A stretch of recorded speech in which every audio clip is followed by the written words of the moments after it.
शौकत साहब का पहला बेटा पैदा हुआ तो बीवी ने शौहर से कहा, बच्चे को दीनी उलूम पढ़ाते हैं, मेरा शौक है बच्चा हाफिज आलिम बने।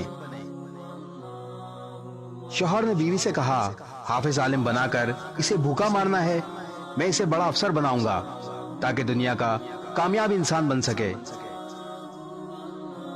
दूसरा बेटा पैदा हुआ तो बीवी ने फिर कहा, इसको तो मेरे शौक पर हाफिज बना लो, लेकिन इस बार भी बीवी की ना मानी गई। तीसरा बेटा पैदा हुआ तो बीवी ने बहुत मिन्नत समझत की कि दोनों बच्चे आपकी मर्जी के मुताबिक दुनियावी तालीम हासिल कर रहे हैं, इस बेटे को मेरी मर्जी पर हाफिज बनने दो। शौकत साहब ने बीवी के कहने पर आखिरकार छोटे बेटे को मदरसे में दाखिल करवा दिया।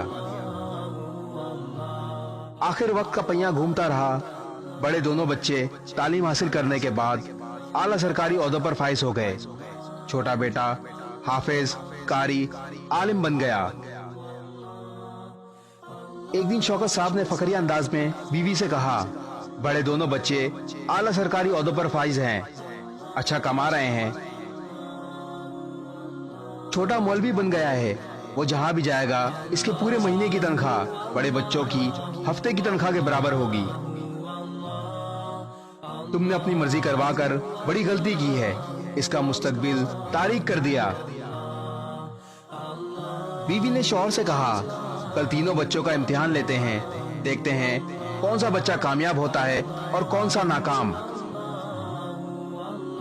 दूसरे दिन शाम को बच्चों के घर आने का वक्त हुआ तो माँ ने सर के बाल बखेर लिए, दुपट्टा फाड़ा और चारपाई पर बैठ गई। बाप अंदर कमरे में छुपकर बैठ गया। पहले बड़ा बेटा घर आया, माँ को जुड़ी हुई हालत में देखा तो पूछा, क्या हुआ माँ, ये क्या हालत बनाई हुई है?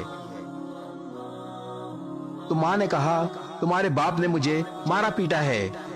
बेटे ने बाप को बुरा भला कहा और थकावट का कहकर अपने कमरे में चला गया।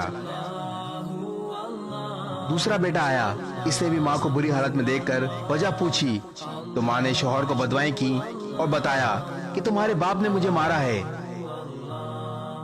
दूसरा बेटा जो तबीयत का तीखा था, कहा, घर आने दो बुड्ढे को, पता लगाता हूँ। बाप सब कुछ सुनता और देखता रहा और खून के आंसू रोता रहा। इसी असना में छोटा बेटा घर आया।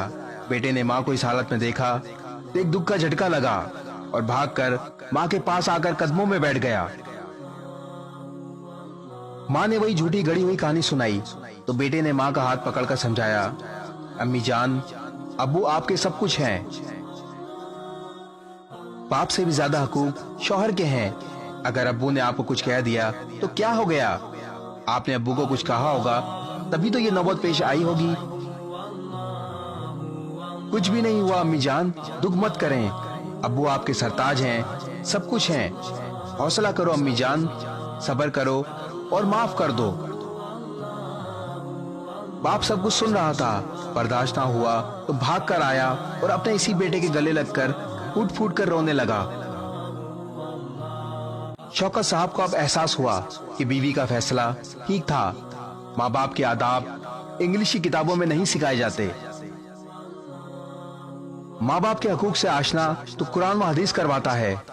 माँ बाप से कैसे पेश आना है ये कुरान व हदीस बताता है। पड़ोसियों के हकूक से लेकर माँ बाप और बहन भाइयों के हकूक तक ये सब आपको कुरान व हदीस सिखाता है। दीन इस्लाम पढ़ें, समझें और अमल करें, दुनिया और आखिरत दोनों आसान हो जाएंगी। इस वीडियो को शेयर जरूर करें, हो सकता है आपके एक शेयर से ये बात किसी के दिल में उतर जाए।